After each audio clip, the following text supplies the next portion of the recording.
आपके इस प्यारे से प्लेटफॉर्म शिवम स्टडी सेंटर्स पर। मैं अभिषेक चौधरी।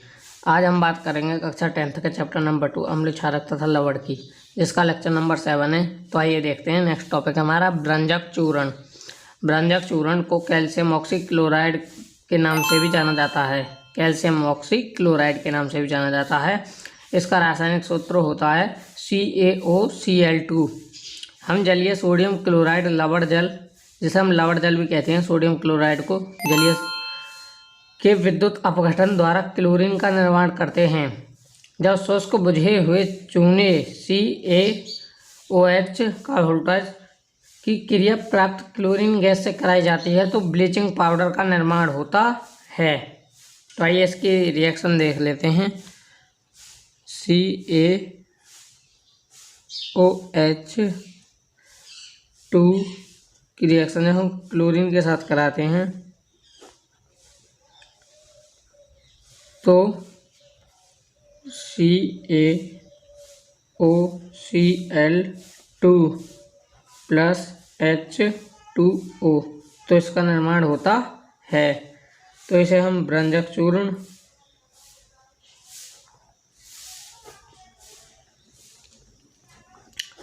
तथा इसे शुष्क बुझा हुआ चूना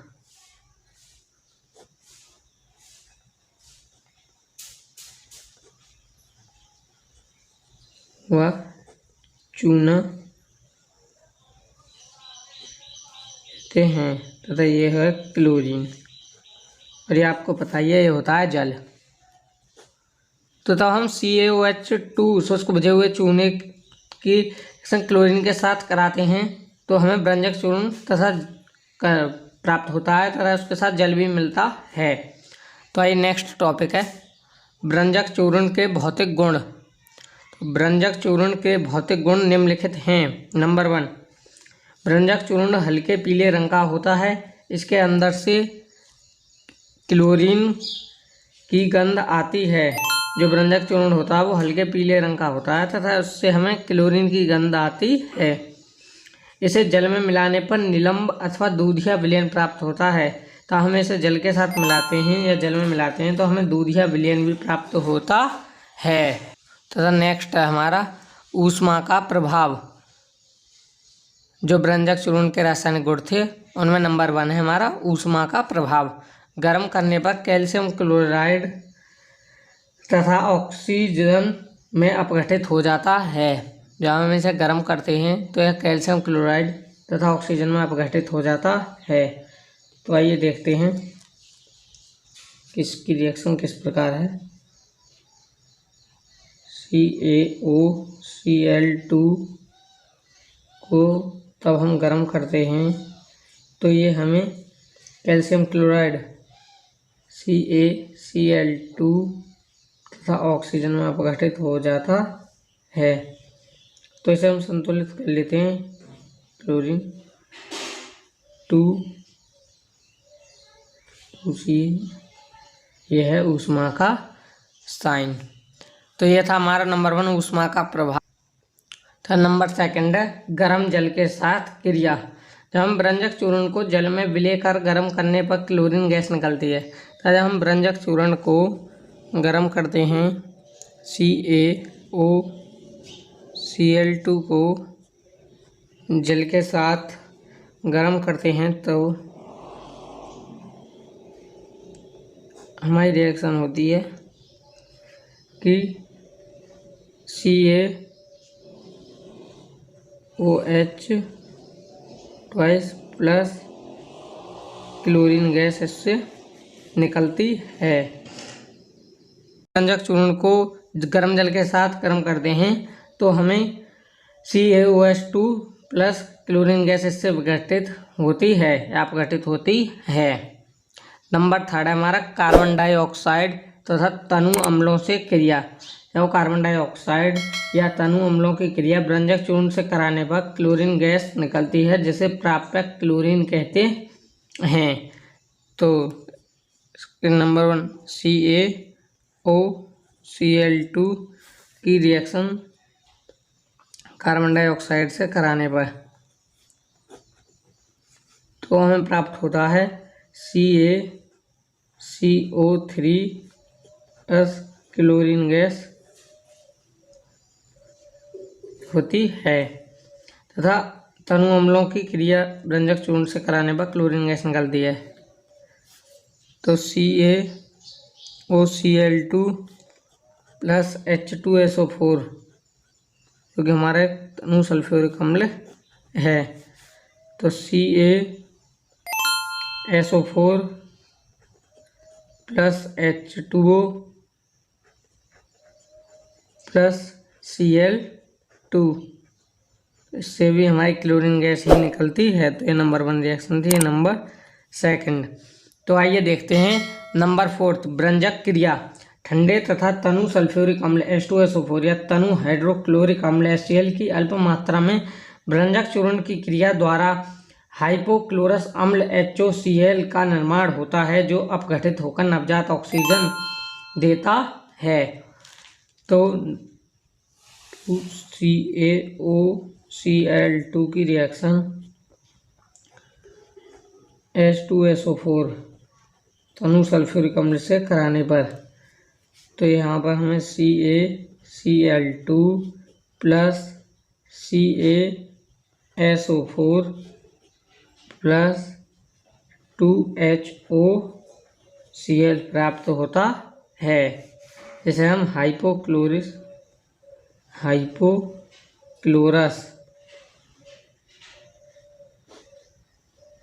अम्ल बोलते हैं तथा तवे HOCl हाइपोक्लोरस अम्ल को हम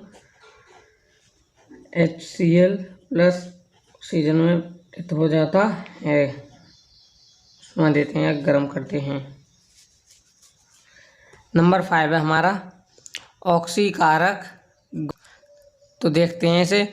यह अम्लीय माध्यम में Ki को I2 में ऑक्सीकृत कर देता है। यह होता है अम्लीय माध्यम में CaOCl2 को की रिएक्शन 2CH3COOH प्लस 2K3 कराने पर after reaction CH3COO 2Ca plus 2KCl plus I2 iodide इससे अपघटित होगा तथा H2।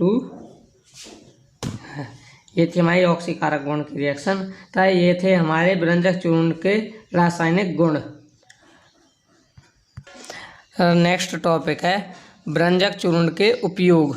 व्यंजक चूर्ण के उपयोग निम्नलिखित हैं। नंबर 1 व्यंजक चूर्ण का उपयोग वस्त्र उद्योग में सूती व लिनेन के व्यंजन के लिए, कागज की फैक्ट्री में लकड़ी के मज्जा एवं लॉन्ड्री में साफ कपड़ों के व्यंजन के लिए किया जाता है। जो हमारे व्यंजक चूर्ण के उपयोग हैं वह वस्त्र उद्योग में तथा सूती व लिनेन के व्यंजन के लिए तथा कागज की फैक्ट्रियों में व लकड़ी के मज्जा व लॉन्ड्री में साफ कपड़ों के लिए किया जाता है। नंबर 2 है व्यंजक चूर्ण का उपयोग कई रासायनिक उद्योगों में एक ऑक्सीकारक के रूप में किया जाता है। जो व्यंजक चूर्ण होता है उसका जो प्रयोग है वह कई रासायनिक उद्योगों में भी एक ऑक्सीकारक के रूप में किया जाता है। तो नंबर 3 है पेयजल।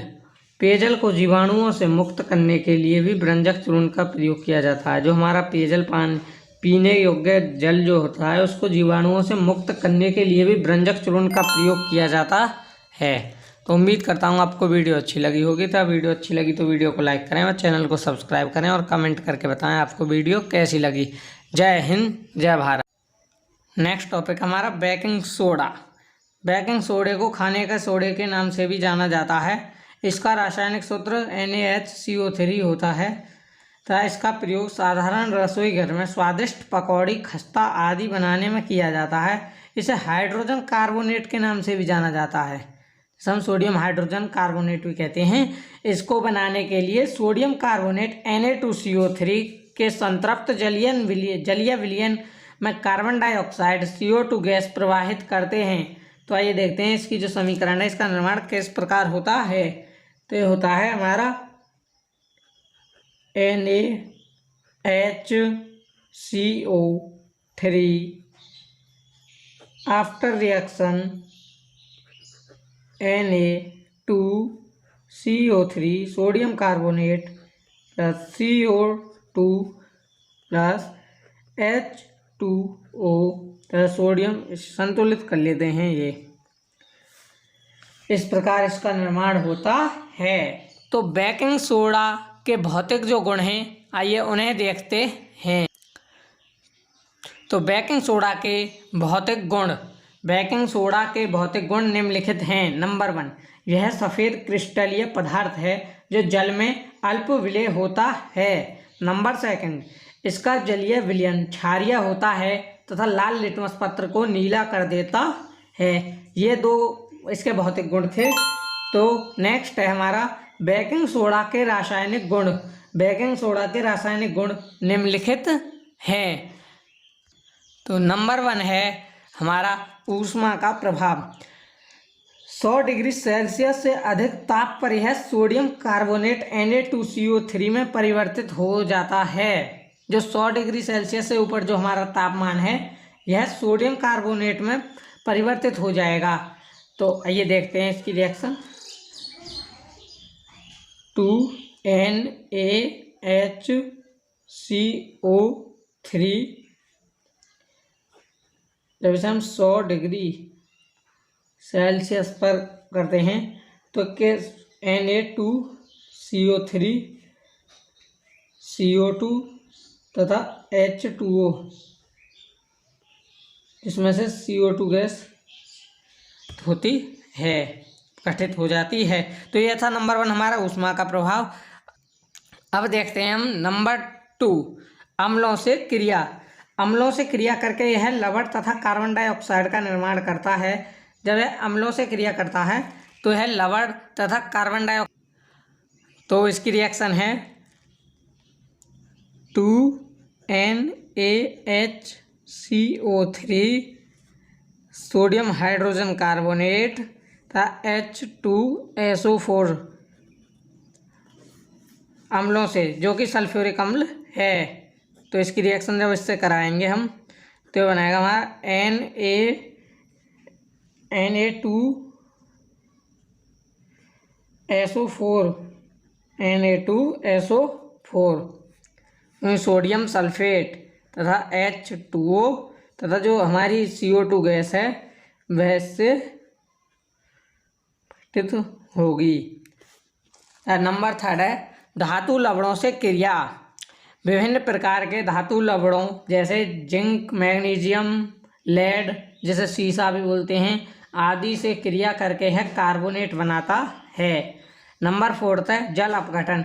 इसका जल अपघटन होने पर यह क्षारीय विलयन का निर्माण करता है। जब इसका जल अपघटन होता है तो क्षारीय विलयन का निर्माण करता है। जैसे रिएक्शन है इसकी NaHCO3 को जब हम जल अपघटन कराएंगे तो ये NaOH प्लस H2CO3 का निर्माण करेगा। तो अब देखते हैं हमारा नेक्स्ट है बेकिंग सोडा के उपयोग कि बेकिंग सोडा का उपयोग कहाँ कहाँ होता। नंबर 1 है बेकिंग सोडा का जो उपयोग है, आग बुझाने वाले यंत्रों में बेकिंग सोडा का प्रयोग किया जाता है। झाग युक्त पेय पदार्थों एवं गोलियों के निर्माण में बेकिंग सोडा का प्रयोग किया जाता है तथा जहाँ झाग युक्त पेय पदार्थ जो होते हैं तथा गोलियों के निर्माण में भी बेकिंग सोडा का प्रयोग होता है। नंबर 3 है आमाशय की अम्लता को दूर करने के प्रति अम्ल के रूप में बेकिंग सोडा का प्रयोग किया जाता है। जो आमाशय की अम्लता को दूर करने के लिए भी प्रति अम्ल के रूप में बेकिंग सोडा का प्रयोग किया जाता है। नंबर 4 तक प्रयोगशाला में अभिकर्मक के रूप में भी बेकिंग सोडा का प्रयोग किया जाता है। तरह नंबर 5 है बेकिंग पाउडर के निर्माण में भी बेकिंग सोडा का प्रयोग किया जाता है। तो ये थे हमारे बेकिंग सोडा के उपयोग। तो नेक्स्ट टॉपिक है हमारा धावन सोडा। धावन सोडा को sodium carbonate, decahydrate soda S, क्रिस्टलीय कार्बोनेट के नाम से भी जाना जाता है। इसका रासायनिक सूत्र Na2CO3 × 10H2O होता है। हम जानते हैं कि सोडियम हाइड्रोजन कार्बोनेट को जब गर्म किया जाता है तो सोडियम कार्बोनेट प्राप्त होता है। तो सोडियम कार्बोनेट के पुनः क्रिस्टलीकरण के माध्यम में धावन सोडा को प्राप्त किया जा सकता है। यह एक क्षारीय लवण होता है। तो आइए देखते हैं इसकी जो रिएक्शन है वो NaCl plus H2O plus CO2 plus NH3 after reaction NaHCO3 plus NH4Cl। जब हम NaCl के साथ जल तथा कार्बन डाइऑक्साइड व अमोनिया एक्शन करते हैं तो हमें सोडियम हाइड्रोजन कार्बोनेट व अमोनियम क्लोराइड प्राप्त होता है तथा 2NaHCO3 को जब गर्म करते हैं तो ये Na2CO3 प्लस H2O तथा CO2 में अपघटित हो जाता है। तो Na2CO3 plus 10H2O after reaction Na2CO3 to 10H2O तथा धावन सोडा का निर्माण करते हैं। तो नेक्स्ट टॉपिक है हमारा धावन सोडा के भौतिक गुण। धावन सोडा के भौतिक गुण निम्नलिखित हैं। नंबर 1, यह एक गंधहीन सफ़ेद क्रिस्टलीय पदार्थ है जिसके एक अणु में क्रिस्टलन जल के 10 अणु पाए जाते हैं तथा यह एक गंधहीन सफ़ेद क्रिस्टलीय पदार्थ होता है जिसके एक अणु में ही क्रिस्टलन जल के 10 अणु पाए जाते हैं। तथा नंबर 2, यह जल में विलय होकर पर्याप्त ऊष्मा प्रदान करता है, जो कि यह जल में तो घुलता है तो पर्याप्त ऊष्मा प्रदान करता है। नंबर 3, इसे शुष्क वायु में रखने पर क्रिस्टलन जल के अणु निकल जाते हैं तथा गर्म करने पर निर्जल सोडियम कार्बोनेट बनता है। तो तब हम इसे शुष्क वायु में रखते हैं तो इससे क्रिस्टलन जल के जो अणु होते हैं वह निकल जाते हैं, तो ऐसे छोड़ देते हैं वह। इसे तब हम गर्म करते हैं तो इसमें निर्जल सोडियम कार्बोनेट बनता है। तथा धावन सोडा के रासायनिक गुण, जो धावन सोडा होता है उसके रासायनिक गुण।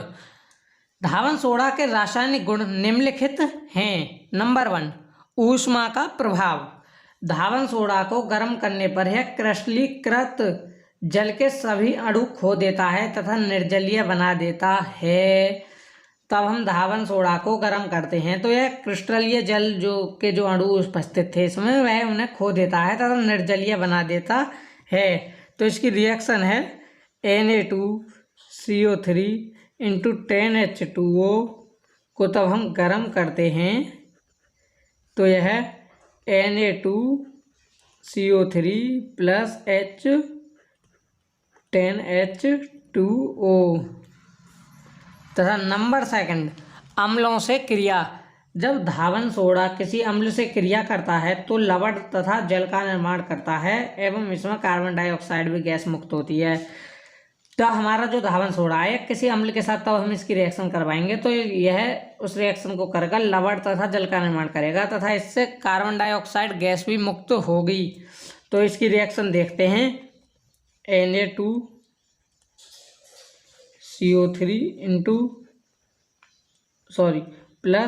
Na2CO3 प्लस H2SO4 अम्ल, सल्फ्यूरिक अम्ल से तब इसकी रिएक्शन करवाएंगे तो ये बनाएगा हमारा Na2SO4 प्लस H2O तथा CO2 गैस भी इससे मुक्त होगी। तो ये थी हमारी अम्लों से क्रिया। नंबर 3 टॉपिक है हमारा सल्फर डाइऑक्साइड से क्रिया। जो सल्फर डाइऑक्साइड होता है उससे क्रिया। धावन सोडा के जलीय विलयन में सल्फर डाइऑक्साइड गैस प्रभावित करने पर पहले यह सोडियम सल्फाइड Na2SO3 बनाता है, जो कि बाद में सोडियम हाइड्रोजन सल्फाइड NaHSO3 में बदल जाता है। तो इसकी रिएक्शन कराते हैं हम। तो यह होगी इसकी रिएक्शन Na2CO3 से SO2 से Na2। नेक्स्ट टॉपिक है हमारा plaster of Paris. Plaster of Paris को हम कैल्शियम सल्फेट हेमीहाइड्रेट के नाम से भी जानते हैं। इसका रासायनिक सूत्र CaSO4 इंटू हाफ H2O या 2CaSO4 इंटू H2O होता है। जिप्सम को जब 373 केल्विन पर गर्म किया जाता है तो यह जल के अणुओं को त्याग कर कैल्शियम सल्फेट अर्ध हाइड्रेट या हेमीहाइड्रेट या प्लास्टर ऑफ पेरिस के रूप में परिवर्तित होता है। यह पदार्थ एक सफ़ेद चूर्ण होता है जो जल मिलाने पर पुनः जिप्सम बनाकर कठोर ठोस पदार्थ प्रदान करता है। तो आइए देखते हैं। जो हमारा कैल्शियम सल्फेट है इंटू 2H2O आफ्टर रिएक्शन ऊष्मा CaSO4 into 1/2 H2O plus 3/2 H2O। जैसे हम 373 केल्विन पर गर्म करते हैं तो Ca calcium sulphate SO4 two half H2O plus 3/2 H2O action कराते हैं तो यह बनाता है हमारा CaSO4 calcium sulphate into 2H2O, जिसे हम जिप्सम भी कहते हैं तथा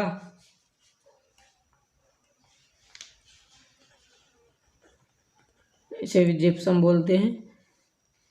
तो ये भी हमारा जिप्सम है।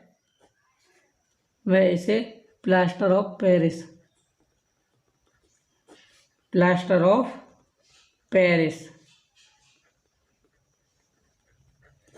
नेक्स्ट टॉपिक है हमारा प्लास्टर ऑफ पेरिस के उपयोग। प्लास्टर ऑफ पेरिस के उपयोग निम्नलिखित हैं।